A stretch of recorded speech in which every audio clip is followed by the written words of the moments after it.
ask yourself one question. Do I feel lucky? Well, do you? It's time to flip a coin and find out. Well, we need to know what we're calling it for here. We're calling it to see who's got the best sports knowledge here on the Coin Flip with Martin Kelly and Jacob Zimmerman. Flip it again. Ha! Heads! It's a Saturday afternoon. Me and Martin are in the Radio Dixie studio. That means only one thing. It's the Coin Flip, baby. Episode number 29. You know, I'm going to give up intros from now on. You're just going to do them. Absolutely. For sure, man. You're just going to do them all the time. You want to give us that rundown? Let's do the rundown here. We got a lot to cover today on the Coin Flip podcast. We got to cover the NBA. Big trades went down as the trade deadline was Tuesday? No, it was Thursday. Thursday or Friday? It was Thursday. I remember it was Thursday. Right. I'll take that. This past week, Thursday, you would think I would remember if I'm talking about it. But big trades went down. We'll talk about it. And then the Orlando Magic are once again tanking for the second time in 10 years. What are they doing?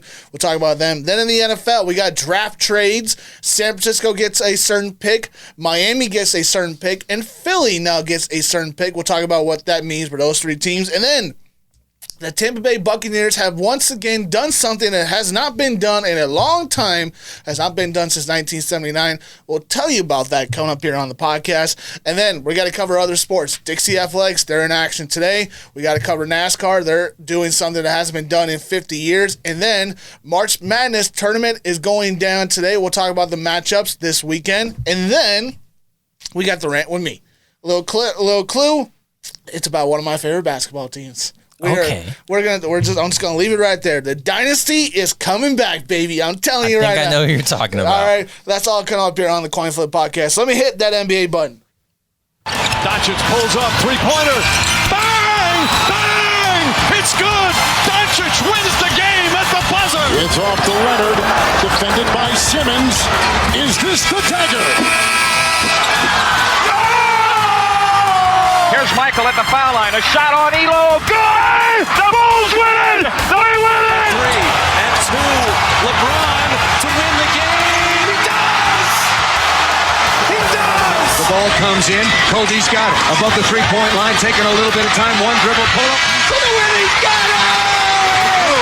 The Lakers win! McKee gets it in the middle for the win.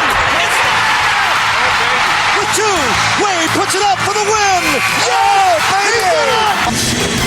Oh my, we are witnessing one of the great players to ever play in this league.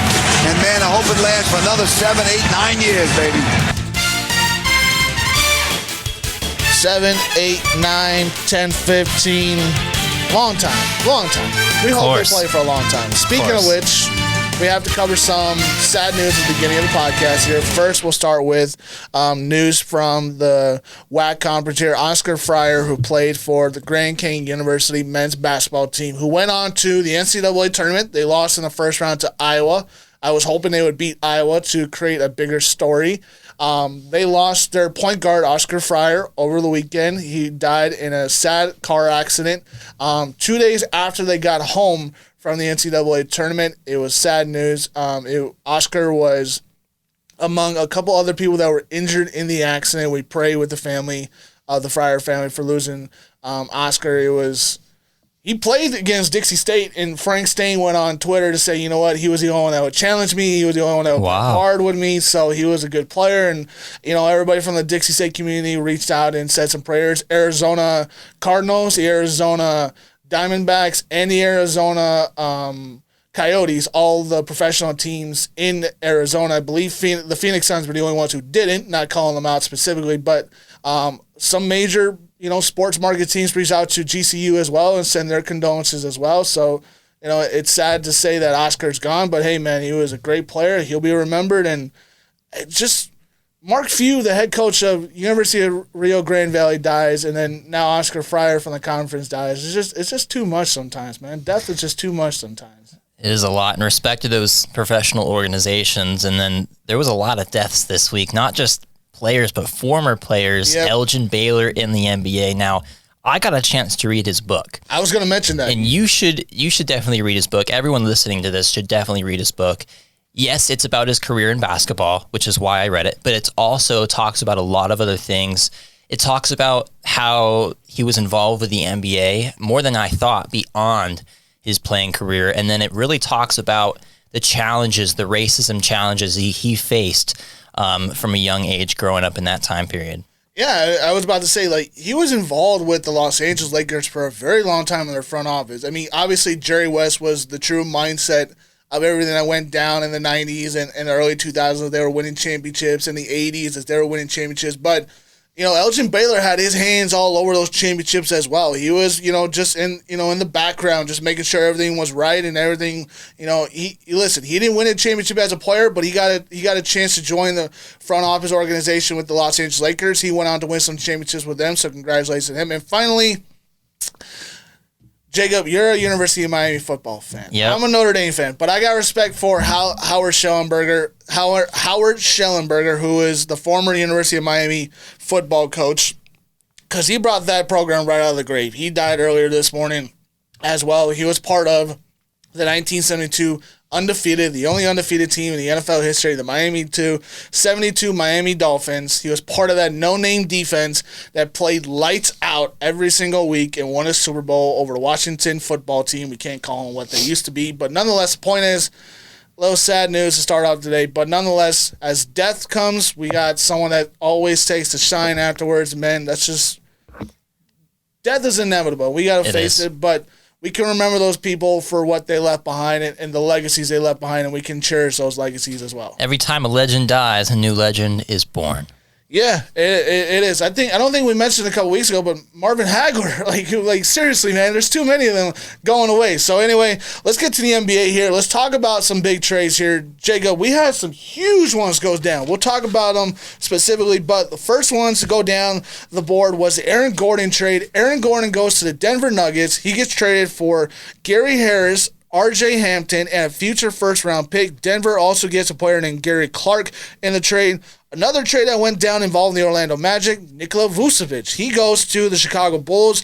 Nikola Vucevic, Al Farquhar Aminu also go to the Chicago Bulls. The Magic get Wendell Carter Jr., Otto Portis Jr., and 2 first-round picks. Finally, another 2 trades. Rajon Rondo got traded for Lou Williams. Lou Williams now goes to Atlanta.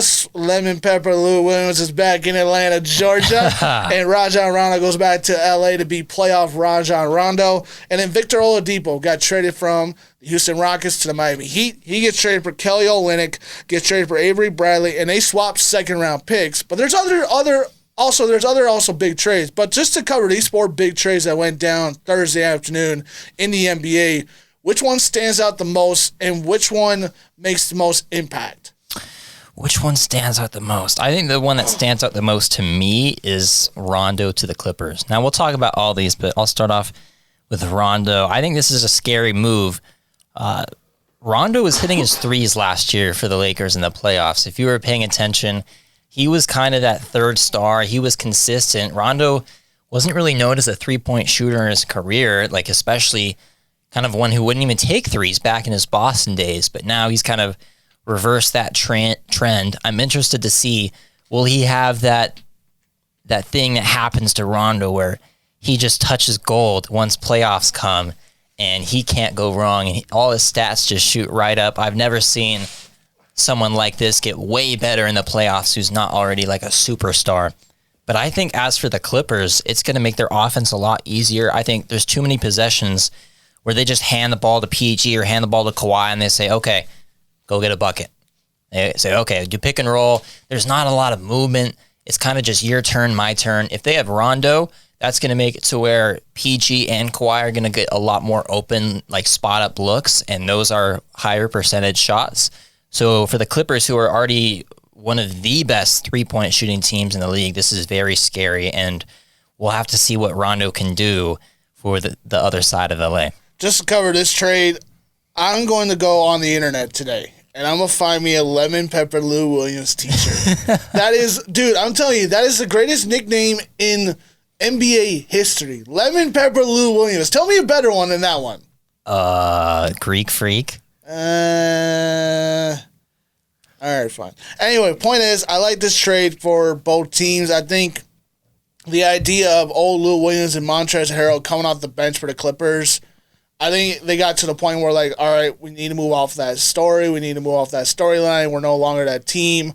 Rajon Rondo brings, obviously, playoff experience. I mean, you also got to say, how many teams has Rondo played since being with Boston? It was, Dallas, Sacramento, New Orleans, Chicago, 7. Like both Clippers, like now both LA teams. I feel like he was with Atlanta. I mean, like it's got to be at least like 18 since he left Boston. Almost a third of the NBA. Like seriously, he has played for almost everybody, man. Like it is crazy. Also for Lou Williams, this is like his 4th team. He was with the Rockets. He's now with the Clippers. Now he's with the Hawks. I feel like he was with somebody else before that. Sixers. Yeah, there you go. Sixers. So 4 teams for Lou Williams.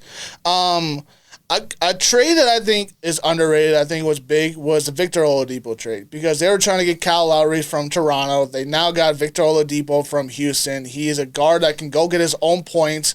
You get the pressure off of you give the pressure off of freaking sorry, I forget his name. I can see it's Jimmy Butler. Jimmy Butler is the main superstar in Miami. Obviously. Right, and all the young superstars they have down there with Bam Adebayo, Duncan Robinson, Tyler Hero, they're not ready yet. They're not players that can go get their own shot or create their own offense. And I feel like Victor can take that pressure off of Jimmy where he can go create his own shot, create his own offense, create a new dynamic on the offense, considering they're still missing, Gordon Dragic. Gordon Dragic is still out. He's kind of limping around. He's not really back yet. So they get another point guard out of this. And obviously Kelly Olynyk, the famous playoff guy that ripped Kevin Love's shoulder right out of the socket and did some damage to the Cleveland Cavaliers that year. But also, I mean, let's talk about these 2 trades from Orlando, the Nikola Vucevic trade and the Aaron Gordon trade, the big 2 trades that went down. Which one is the more impactful when it comes to the fact that both of these superstars got traded out of Orlando? Well, I got to answer back on Victor Oladipo first. I'm glad that the Heat kept their nucleus intact for this trade. If you're a Heat fan, you're absolutely excited about this trade and how it looked inevitable, how they were going to give up Robinson, they were going to give up Hero or one of those guys. And when the report first came out, I messaged one of my friends who's a great Heat fan, and I said, bro, who do you think they gave up? Because it didn't say what the trade return was right away. And then when I found out they kept Robinson, they kept Hero, they kept everybody pretty much, I was like, oh, watch out. I think Nets, Heat are almost a lock for the conference finals. That'll be a good series for sure. But I think the question is here, is Depot, is he really that player he was 2 years ago? Now, since that injury, he hasn't quite been the same. His stats are a little bit down this year on the Rockets. I would have maybe liked to see him have a little bit more production based off their 20-plus game losing streak. But again, like you just mentioned, like that's the Rockets. The Rockets have been a terrible mess all season. They haven't had any consistency. I know, but if you're the only guy on your team, you should maybe be able to put up more than 20 points a game. But nevertheless, I think this is a great addition. I think you have a lot of guys who can actually get their own shot. I think Hero proved he can do it. Oladipo proved he can do it. And then Jimmy, of course. I think they're going to be even more lethal this time around this year. But we're going to have to see how does Victor Oladipo really fit into this system. And then I'll touch on Vucevic like he asked me. I think the Magic won this trade, actually, because they know who they are. They know that they suck. There's a reason that we're going to talk about them having to rebuild for the second time in 10 years. They tried to compete, and they couldn't. And now the Bulls gave up a couple first-round picks for Vucevic, but when I'm looking at this team, they got Levine, they got Vucevic, they're not making it out of the first round. Not this year, maybe not even next year. Is it worth trying to compete in the first round of the playoffs, or should you maybe scale it back a little bit and try to get a superstar in the draft and then maybe one day compete for a championship? I don't know, but it seems like Bulls fans are pretty happy that they might be back in the playoffs this year for the first time in forever. Yeah, let's also talk about J.J. Redick got traded to the Dallas Mavericks for a couple players there. Also, George Hill got traded to the Philadelphia 76ers for a couple players as well. And Chicago Bulls making a couple more trades that day as well. They got Daniel Thesis from Daniel Tice, sorry. I look at that name and I see it's like... It's confusing, It looks like Thesis to me. But point is, they got Daniel Tice as well from the Boston Celtics for Mo Wagner, who wasn't a Chicago Bull for that long during the day as well. But overall, let's wrap this up in the sense of just the NBA trades. Overall, just in a day. Was this day really like, oh my God, these trades are exciting, or was this a day where it was just like, meh, there was a couple good trades, but everything else was pretty much boring? I think there was a couple good trades. The more I look at them, the less I think they're boring, because like JJ Redick to the Mavericks, they should have never gave up Seth Curry. They needed that shooter, and it shows in their record this year. It shows in their three-point shooting. Luka Doncic isn't very efficient from three, and so they need a guy next to him who can space the floor. JJ's perfect for that role. Trent for Powell is a little interesting. Kind of, some people are head scratching at this. I think it kind of makes sense because Norman Powell's a little bit better than Trent right now. He shoots 43% from three. How is he not in the three-point contest? I don't know, but he's having a great year from three right now. And Gary Trent is a good shooter. They're kind of a similar player, but Powell's better at defense, and I think that's what Portland needed, because they were throwing out those lineups of Dame, CJ, and Trent, and they were just getting blown by it left and right. So I think it makes sense for both teams there. You also got no Melo defense. I mean, you're right. Melo does not play any defense whatsoever, man. He gives up when he gets on that side of the ball. Blazers definitely needed defense. It wasn't like there was a huge trade that went down. This wasn't Carmelo to the Knicks or anything like that midseason. I think teams have learned big trades like that in the middle of the year don't really pay off as far as winning a championship. If it's trading for a superstar like that, often you give up too much. But I think Gordon to the Nuggets is a pretty key trade. I'm not sure how much of an overall impact this will have to the Nuggets, but I think if he can shoot the three well, if he can figure out his role next to Jokic, they're both kind of big bodies, I think it'll work out for him. Will he be better than Jeremy Grant?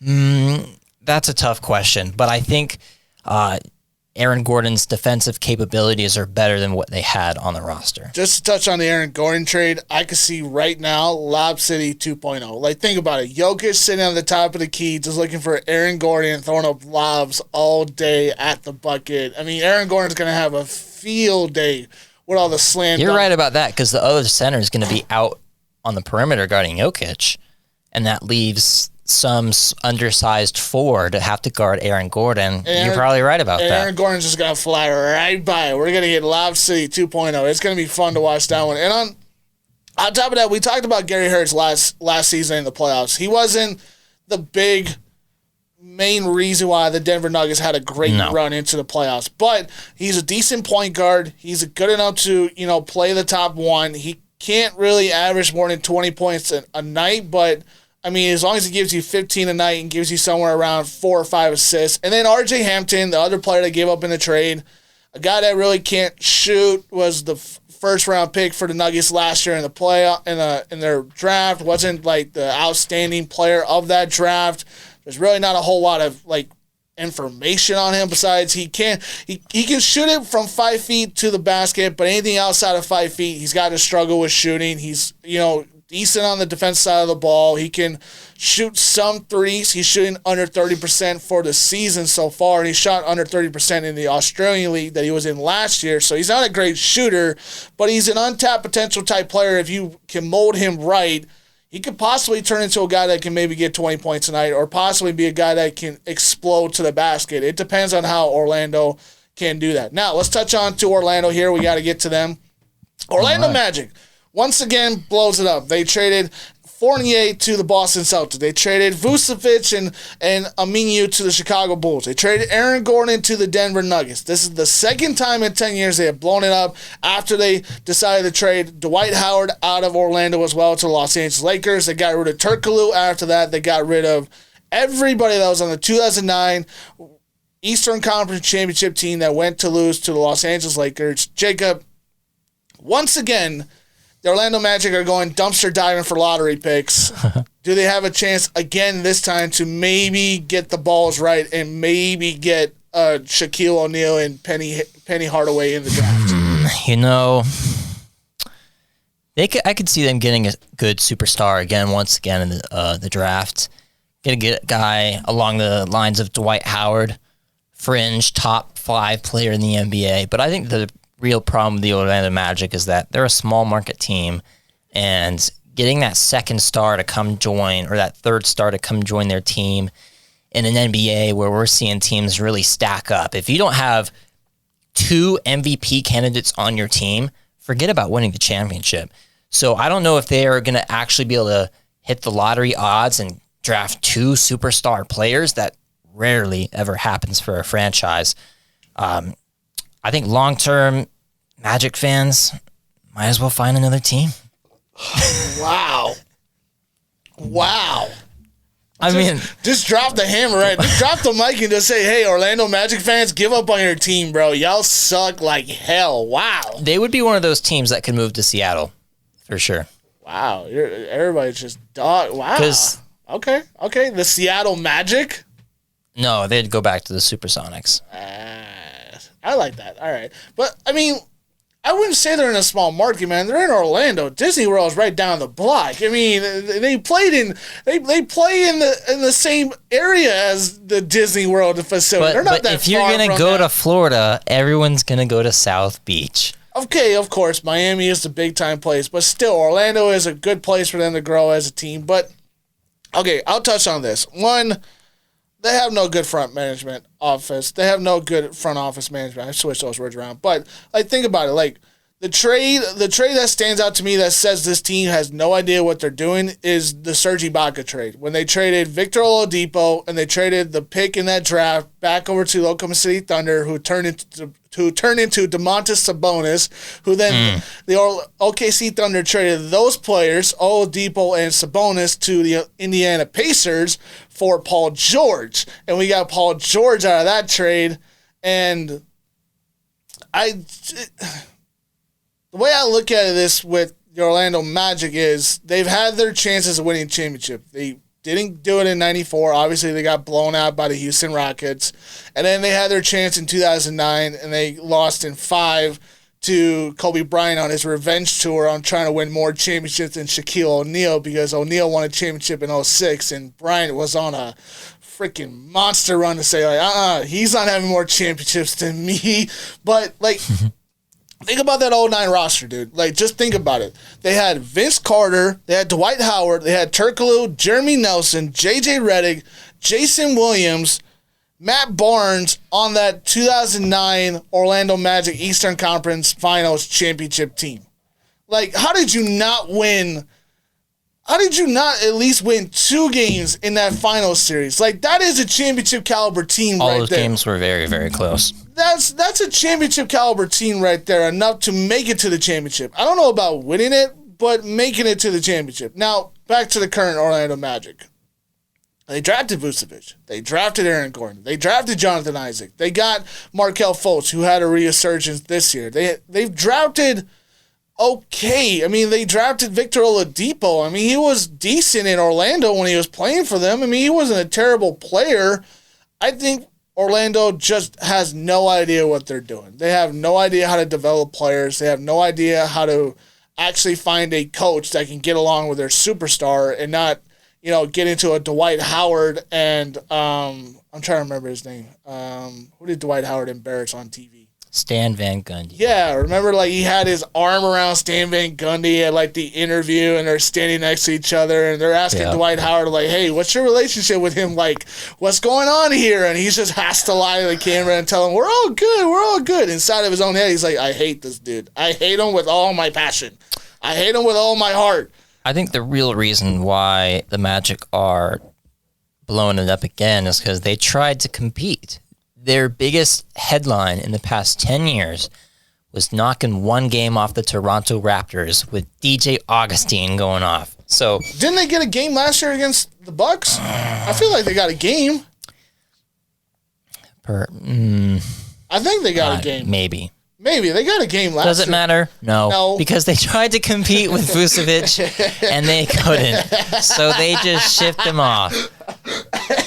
They might as well just ship him off. If you can't compete and you're trying to compete, then restart. Okay, so that's where we're going to go with the Magic. That's where they should go as a franchise. Just restart it and just sell the team off to Seattle. I think we should start I'm down for that. I think we should start that hashtag, sell to Seattle, Orlando to Seattle. I think that would be a good one. All right, let's move on to the NFL here. Let me hit that NFL button. Ice up, son. Ice up. Sanders still on his feet. Sanders is gone. Barr with daylight and time goes for the whole thing. Touchdown! Green Bay leads. Brett Favre. Rice, he's open. No flags are down. Touchdown. And here's a sack. Lawrence Taylor comes over the top. Leon left. No. DeLone fires to an open Smith. Steve Smith is going to go all the way. No flags down. Smith scores, and the Carolina Panthers win in overtime. 6 seconds. Murray heaves it downfield. It is. Oh, it's caught. It is caught. DeAndre Hopkins. He did what?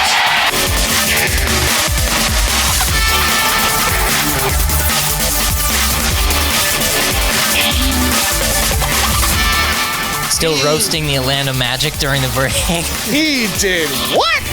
Now let me rephrase that. You said what? Repeat what you said off air. You said that they would have probably the last percentage of chances. I said if you're looking at betting odds for who would win the NBA championship in 5 years or 10 years or whatever years, the Orlando Magic are at the bottom of that list. Anyway, I mean, sorry if you're a Magic fan. You probably hate me. Oh my God, I ain't gonna hate you on that one. All right, let's move on to the NFL here. San Francisco, Miami, and the Philadelphia Eagles are all involved in draft trades as the San Francisco 49ers now get the 3rd overall draft pick, and the Miami Dolphins got the 12th overall draft pick. But then they trade that 12th overall draft pick to the Philadelphia Eagles for the 6th overall draft pick. And now Miami is sitting at 6, San Francisco's at 3, and now the Philadelphia Eagles are at 12. Jacob, we have a group chat with everybody from Cherry Creek from ESPN. You guys were all basically kind of roasting me for like, Martin, what are you saying about San Francisco going after this type of player? And we have some ideas that maybe San Francisco is going to go after a quarterback. Which one, we don't know. There's 5 quarterbacks that could be drafted in this first round, but there's also offensive players that could be taken in this first round as well. Jacob, what does this mean for all 3 teams now? So to add on to what you said about the picks, the Dolphins also have a 3rd round pick in 2022, and the Eagles also get a 2022 first round pick. We were talking about the quarterbacks and how interesting this is. There's a viral video going around about Zach Wilson where he gets the ball, he starts rolling out to his left, and then he turns his torso and throws it. He's a right-handed quarterback. He's rolling out to his left. He turns his torso, chucks it, perfect angle on the ball to his receiver running a deep post. Patrick Mahomes-like type pass. Absolutely amazing pass. Everyone was blown away by that. The ability to... Martin, I can't even throw a football probably 50 yards. The ability to... I know that. To literally just twist your torso and throw the ball while running the opposite direction without really putting your foot in the ground and throwing it like 60, 70 yards, however far he threw it. That is insane. And I know that for a fact that you can't do that because you and I were playing catch last summer at one of the parks, and you could not hit me you couldn't hit a dumpster dive, man. I swear, I'm like, you were throwing out the ball all over the place. It was crazy. But back to your point. Go ahead. The Dolphins got a pretty good return for trading down. I think in the NFL, lots of teams value a few difference in spots, and we saw they were able to add to their draft capital. The Dolphins were with getting a first-round pick in 23 and a third-round pick in 22 just for moving down 3 spots. That's it. That's very smart by the Dolphins. I think what this says is we're going to give Tua another chance, and we're going to try to surround him with even more talent. And if he doesn't work out, no problem. We'll trade back up in the draft another year and get a quarterback on a rookie deal. I think the Dolphins are exciting. They're a pretty good team, and they have this high of a draft pick. Watch out. They could get a guy. Devontae Smith. If Penei Sewell falls to him. Jamar Chase. Yep. Kyle Pitts. A lot of good guys in this draft. You can get any of the running backs. Etienne from Clemson is probably the best running back in this draft. I think Travis Etienne from Clemson is the best running back in the draft. He's good. The only problem with running backs is their stock is just falling like crazy. But yeah, but if you get him this young, like Ezekiel Elliott, if you get him this young and you work him into the ground, 5 years later you can go after another one because there's always one after that one. I think the real story here is the 49ers. I think they want Wilson for sure. I can't imagine them wanting to get Trey Lance, who I think I heard something. He attempted like only about 15 passes per game in only 1 year of starting. And it's the same school that Carson Wentz went to, which I think should be really key here when looking at this. Key to what? Key. Well, no. But key to what point? Both went to a Division II school. Division I. Okay, Division I. Wait, is North Dakota State Division II? Yeah, no, they're Division I. They're Division I FCS. They're the same, They're the same level as we are, so we can actually have games against North Dakota State. But the point is they're not playing the main competition in college football. I think even if they show out, they need to be looked at a little bit deeper. I don't know how much you can trust those picks, but the same thing can be said about Zach Wilson, who played for BYU, didn't play a whole lot of super tough teams until the very end of the year. I think the 49ers are going to go after Wilson. Do you know who has the second pick? It's the Jets, right? Yep, It'd be a shame if the 49ers gave up all that to try to get their guy, and then the Jets just snuck in out of nowhere and took a quarterback second overall. We don't know what the Jets are going to do. I imagine these GMs are calling each other, like trying to get an idea. Like, okay, who do you want? What are you hearing out of this camp? What do they need? Because it's hard to imagine the 49ers would make this trade because they have a stacked roster, and we've heard that they're not. Well, there's speculation that there's not a lot of confidence with Jimmy G since that Super Bowl, and he's on a pretty big deal. They could get a quarterback on a lesser deal and surround with more talent. I think that's the direction they're going to go. Also, we got to mention the Philadelphia Eagles get picks here. They get to the 12th pick overall. We'll see what they do with that pick as well. All right, so I'm gonna be the guy that says it because you guys are all gonna call me crazy, and I'm telling you this is gonna happen because they're not gonna take a quarterback. San Francisco's not taking a quarterback. They're gonna take Devontae Smith. They're gonna go after the wide receiver. They're gonna go after speed. They're gonna go after a big time receiver to pair up with Jimmy Garoppolo. On that team right now, besides the crazy George Kittle, name me another talented receiver on that team. So one on like his level? No. No one. There's not anybody on that team that's got enough speed, that's got enough ability to separate from one-on-one matchups and be able to give Jimmy Garoppolo a chance to throw the football. You had Emmanuel Sanders there, but Emmanuel Sanders has moved on. You had a kid last year. He was on my fantasy team. I can see him now. I apologize. I forgot his name. I wish I knew your fantasy team well. They were okay last year. But the point is, I think they're going after receiver. I think they're either going to go after receiver or they're going to go after DB and corners because they need a little help there at the safety spot because they moved off Richard Sherman, and Richard Sherman's not coming back. You need someone to fill in that spot as well. Where's Sherman headed to? I think Sherman went to... I forget where Sherman went. That's a good point. I don't know where Richard Sherman went. We'll find out. We'll find out. But to Miami, they might be going after offense as well. They can go after Travis Etienne. They can go after Kyle Pitts. They can go after Penei Sewell to fill up the left tackle spot or right tackle spot. They can go after Jamar... I already said Jamar Chase. They can go after a lot of guys. They really could go after a lot of guys here at the 6th pick. Go get some sort of Alabama receiver who they think is going to be really good. I mean, Jalen Waddle is available in this draft as well. Jalen Waddle was considered the better receiver than Devontae Smith at one point before Devontae Smith just ripped open the entire NCAA college football being so damn skinny but so damn good, dude. To the Eagles... I don't know. I mean, you tank the last game of the season. You put in your backup. You take Jalen Hurts out of the game to get the 6th round pick in the NFL draft, and you fall back to 12? What were you doing? What are you doing? Well, I think they want to give Hurts a chance, and they get another pick out of this. They get a first-round pick next year, and if that's coming from the Dolphins, it's probably going to be about 20th overall. That's going to be a mid-leveling pick because they're not going to be terrible next season. They're going to be trying to compete for an NBA playoff spot. Like you said, in the 20s, maybe fringing on the teens. Maybe like 18th or 19th. But that's probably the lowest they're going to go. Yep.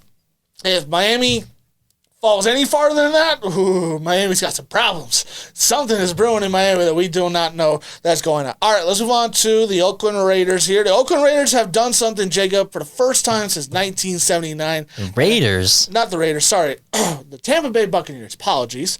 The Tampa Bay Buccaneers have done something that hasn't been done since the Oakland Raiders of 1979. Okay. It's bring everybody back from their Super Bowl team the year before. Literally every free agent they signed last season signed a new contract with the Tampa Bay Buccaneers to come back for Super Bowl 8 with Tom Brady. Quick question on this one is, can they do it? If the question is the Bucs versus the field, you got to take the field always. But when I'm looking around at the rest of the NFC, I'm starting to scratch my head because the Saints are going to regress. The Packers didn't get any better. I don't know what's going on with Russell Wilson. I don't know what's going on with the 49ers and their quarterback situation. The Rams are looking pretty good, but I don't know if I'm ready to say a quarterback change will elevate them that deep into the playoffs. I'd say the Bucs are for sure the favorite going into next year. I think the NFC didn't get a whole lot better, but I think you got to look back at the Chiefs and say, I'm going to respect them enough to say they're going to make some sort of move that is going to shift the balance of power over to their side again. The Bucs have a lot of talent, but as we've seen, the Super Bowl hangover is legit, not necessarily with Tom, and that's why they're still the favorite. But I think if the question is Bucs versus field, you got to take the field. Just too many other teams. Anything can happen. It's like the NCAA March Madness we're seeing. You got to win every single elimination game, and you got to win 4 games to win the Super Bowl. Will it happen? We don't know. Let's just hope none of us are, or let's just pray to God none of us ever become an Ohio State fan, because they're never going to forget about Oral Roberts ever. That's going to stick in their head for. They have a top 5 they have a top 5 college football team every year. I think they're okay. Anyway, back to your point. If I'm going to take the field, I'm going to take everybody.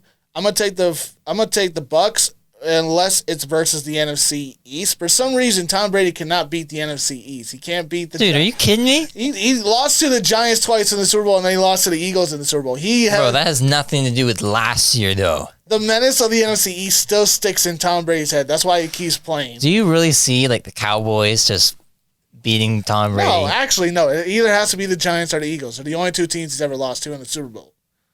But that won't happen because we don't have that style of playoffs in the NFL. Point being, I agree with you. Not a whole lot of teams in the NFC got any better. I don't see anybody from the NFC North.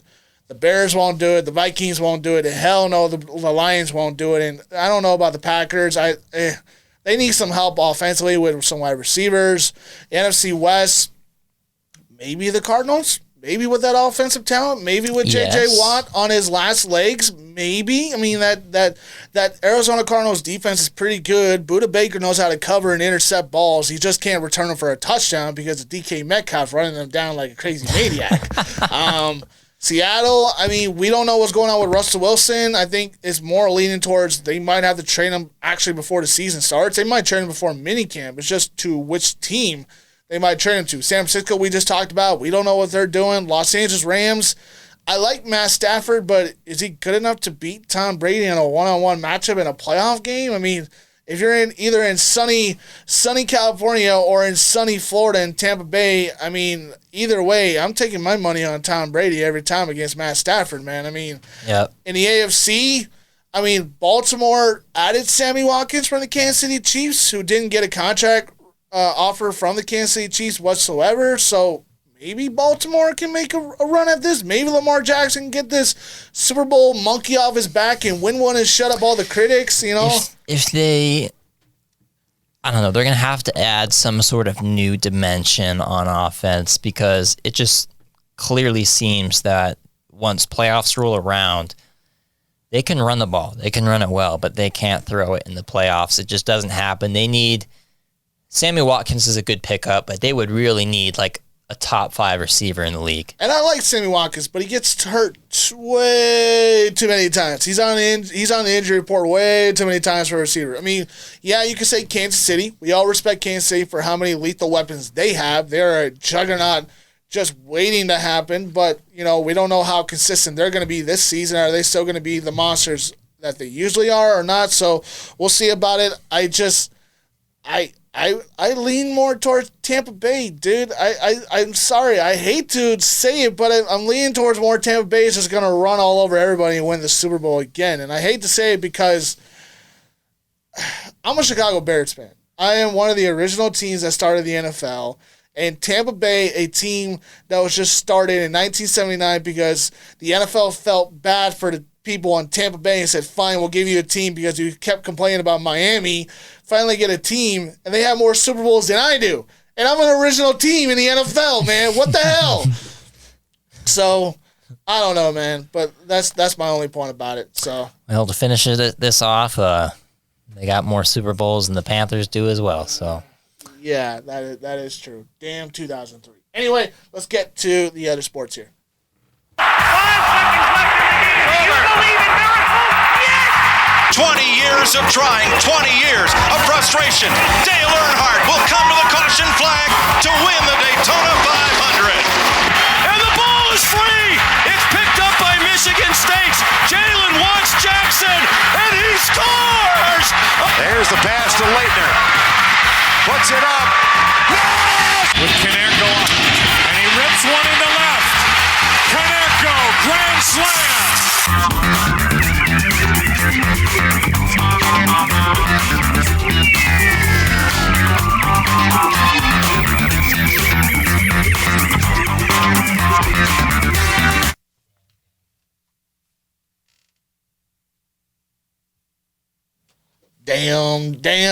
Damn. We're just talking off here. But nonetheless, let's get to the other sports here. Let's talk about Dixie State Athletics here earlier in the week. The baseball team, they won over to Utah, dude. They won 9-7 over to Utah.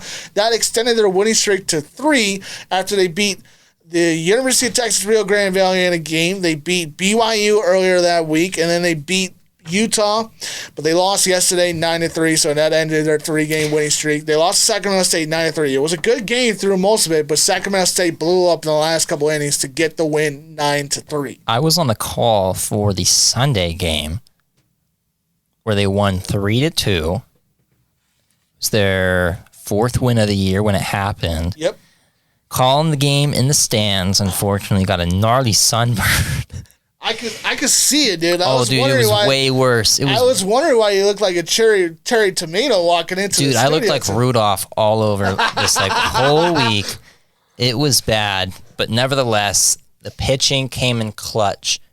Tavita Gerber, he was the starter. He went about 7 innings or so. He went deep into the ball game, and he played really good. I was afraid that was going to be kind of a similar situation to what happened when I called the game earlier against Washington State in the year where they had the lead in their first ever D1 game. They were up 3-0 late in the 7th or the 6th, something like that, and they pulled their starter who had been playing amazing, Borzoni. They pulled him, and then as soon as they pulled him, it just went all downhill from there. I was scared that once they pulled Gerber, it was going to be the same situation, but no. Closers came in and did what they needed to do. The offense put up enough on the board. 3, rare for a win, but they got it done. To mention on that, Tavita Gerber was the pitcher that came in after they pulled Borzoni in that first game, and he was the one that gave up the runs that started a landslide for Washington State. So great to hear Tavita Gerber got a win. Great job by him, but they lost 9-3 yesterday.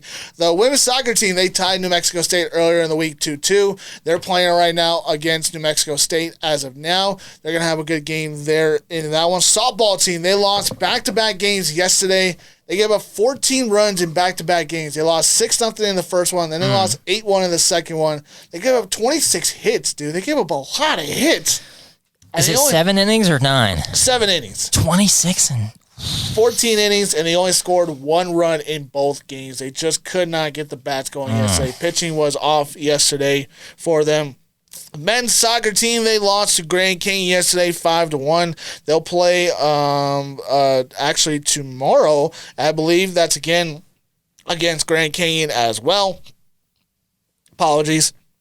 Sacramento State and Dixie State, that'll go on until Sunday. Softball team's facing up against California Baptist one more time today. They're in action as of right now of recording this podcast. And finally, the football team. They got a game tonight. Football. Final game of the spring schedule. They're going up against Fort Lewis today, an old RMAC rival. Dixie State is 4-1 overall against Fort Lewis in the RMAC conference meetings. Dixie State walks into this game 1-3. They lost last week to Kenshaw State, 37-27, but they played a pretty good game last week. They just couldn't get enough offense in the second quarter. I wish they would have, but this gives them a chance to end on a high note. I'm picking them to win this game by at least 4 touchdowns. I think it would be like 28-0 or like 35-7. I see no way, no how that Fort Lewis is going to pull off an upset. This is the only game Fort Lewis is playing this spring season, and Dixie State. Oh, really? This is the only game they're playing, and Dixie State's already played 4 games in the spring season. They're well rested. They're well ready for this one. I think Dixie State is going to walk away with this win. Moving on to NASCAR here last week. They were at Atlanta. Kyle Larson dominated this race, dude. He dominated this race. He led more than 65% of this race. He had the win in the bag. It was just gonna be there until Ryan Blaney came up in the last few laps and stole the win from him in the last 8 laps in the race, giving Ryan Blaney his 5th win of his career. That's the 6th driver in a row, dude. First-time winners of this season. We have not had a repeat winner all season long so far. 6 different drivers. Oh, congratulations to all those 6 drivers. Now, they're racing this week. Now, let me ask you a question, Jacob. Do you remember the last time NASCAR was at a dirt race? A dirt race? Yeah. NASCAR. It'd be like 1960-something. The last dirt race ever in the NASCAR Cup Series was in 1970. It was at the North Carolina racetrack, and Richard Petty won that race. That was win number 163 for him back in 1970. Wow. Yeah, Richard Petty, if you don't know. That's a lot of wins. If you don't know, Richard Petty has the most wins in the NASCAR Cup Series, and it's 200. He's got 200 wins. Who's second place? That is Jimmy Johnson or someone like that. Jimmy Johnson's got 83 wins. Wow. He's not anywhere near it. It's David Pearson. David Pearson's got 103 wins in the Cup Series. Both of them got. So he's like the GOAT. Yeah, for sure. He's absolutely the GOAT, dude. Absolutely the GOAT. But nonetheless, they're going to be racing at Bristol for 250 laps. The first time since 1970 they're racing on a dirt track, dude. Like, legitimately, like, real, like, not just like fake dirt. Like, you would just think of like just saying dirt. They're racing on legitimate dirt on a racetrack. So, I mean, I'm trying to envision driving myself on dirt.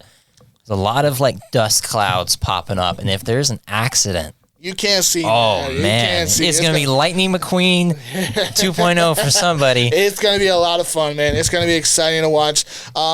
Like I said, the last dirt race winner was Richard Petty back in 1970. We'll see who wins this race. It's going to be a good competition between all the guys. I can't wait for this race. Finally, March Madness, dude. It is taking off today.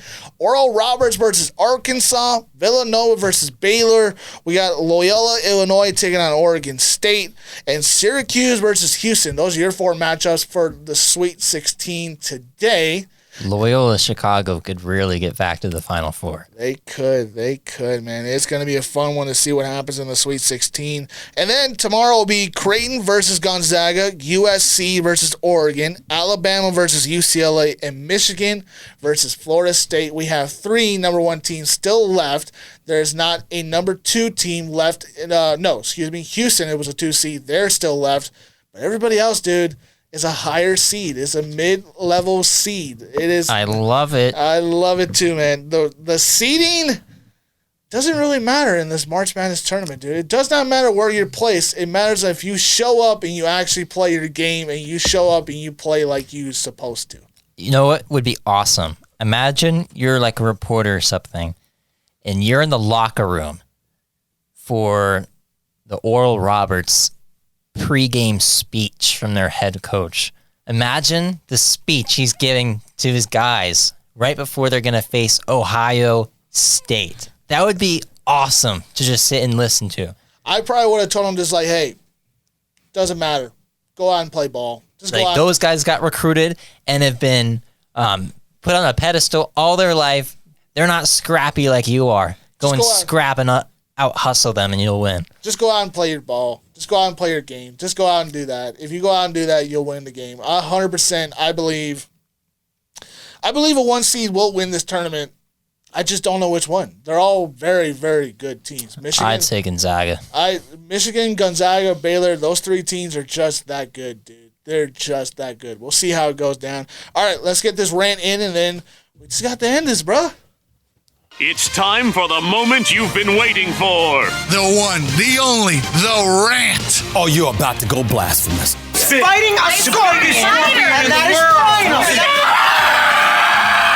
Will you two shut up? Oh my God, I don't care. You will when we're done talking about the rant. Here on the Coin Flip with Martin Kelly and Jacob Zimmerman.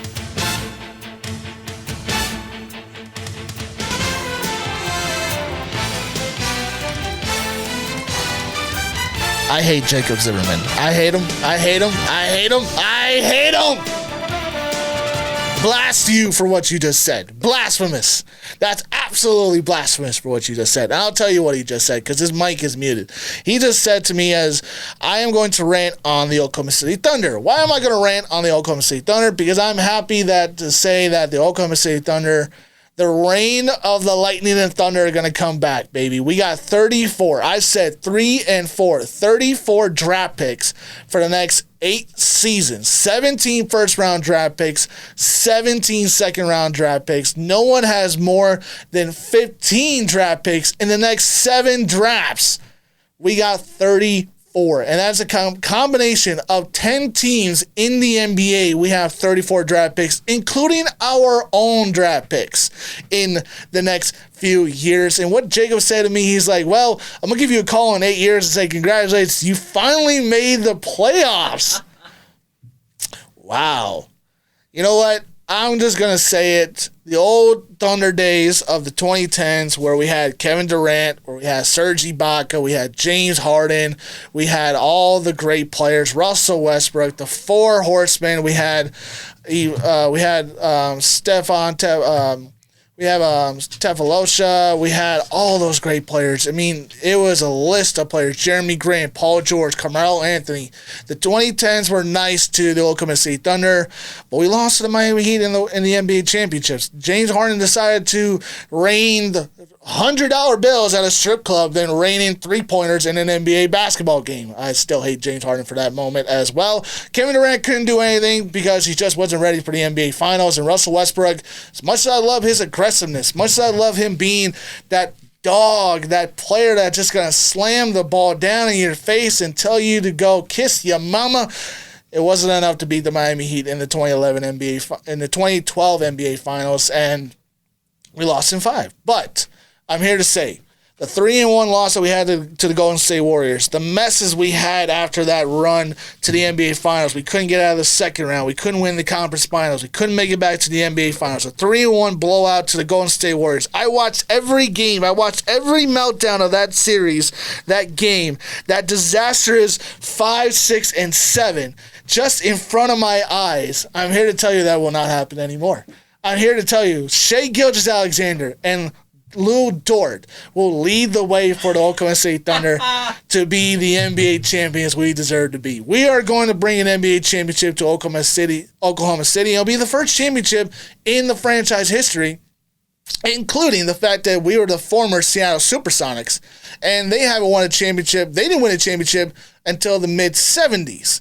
Those Seattle Supersonics, they did get an NBA title, man. Gotta look it up. It's a long time ago. Just like the Portland Trailblazers, the one-man band title that they have hanging around their banners as well. They haven't won a championship since the 70s either. So, Back to my original point. 17 first-round draft picks, 17 second-round draft picks. We're going to be trading for this player, for that player. We're going to be trading for this draft pick, for that draft pick. We're going to get all the collections of the great superstar players that are going to come up in the NBA. We're going to collect them all, put them on a 12-man roster, pick 8 of them to be solidified on our bench, and we're going to go out and win a championship. I promise you this, Oklahoma City Thunder fans. The days of the Thunder and Lightning reigning in Oklahoma City, winning games, winning 60 games and all of that type of stuff, it is going to happen sooner or later. My time is coming. My time as an Oklahoma City Thunder fan is coming, and we're going to win championships after championships after championships, and I cannot wait to just rub it in the faces of the Los Angeles Lakers fans when I win a championship. I cannot wait. That ends my rant there. The Oklahoma City Thunder reign will be coming one day, just not today, but 34 draft picks make it all worth it if all those draft picks turn out to be superstars and we're going to win championships. Now, Jacob, what do you got to say? I can summarize this up by saying I don't know if Shai Gilgeous-Alexander is going to want to wait that long. Whatever. He'll wait. We'll give him a contract extension. We'll make him the richest player in the NBA. Why not? Okay. He deserves it. He's been playing balls out. He is one of the top 20 best players in the game. I said it. Martin Kelly thinks Shai Gilgeous-Alexander should be the highest paid player in the NBA. Hey, they extended Lou Dort. They made sure that his contract was guaranteed for the rest of the season. They have Al Horford. They have a good young core of talent coming up in the NBA. They're turning out to be a good basketball team. They're not going to go anywhere anytime soon. Yes, we're in the dog pits of the Western Conference for the moment right now, but at least I'm not crying over the fact that Anthony Davis and LeBron James are on the injury reserve report right now. I'm not crying. I'm confident. The Laker land right now are in panic mode right now, man. Confident. Be the greatest 8 seed ever. Oh, whatever. You guys got freaking Dwight Howard kicked out of a game because Montrezl Harrell decided to flop in a game. Oh, he hit me. Dwight wanted his ring, and then he wanted to get out of there. Whatever. It's the Coin Flip Podcast right here. Lakerland, you guys are in trouble. Just having a little fun here. But nonetheless. Some disagreement in episode 29. Disagreement. I mean, come on, man. You guys are in trouble. I mean, you guys are just barely a game and a half above the Denver Nuggets. We're still in the 4th seed, right? Barely. Okay.